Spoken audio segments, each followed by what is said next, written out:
গাড়িতে সনাতনী ভজন শোনার অপরাধে আক্রান্ত দুই, আহতরা ভর্তি কাঁথি মহকুমা হাসপাতালে।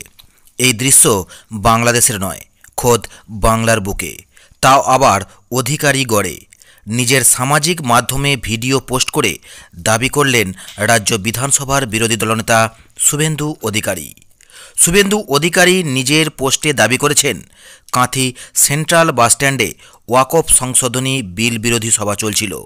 সেই সময় ওখান থেকে যাচ্ছিল একটি গাড়ি, তাতে বাজছিল সনাতনী ভজন।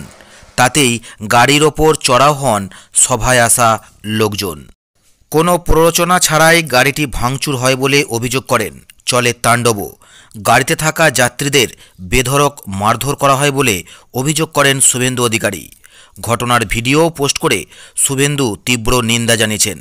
তার বক্তব্য, অভিযুক্তদের গ্রেপ্তার করতে ভিডিওটি যথেষ্ট, কিন্তু এখনও পর্যন্ত গ্রেপ্তার করা হয়নি কাউকেই।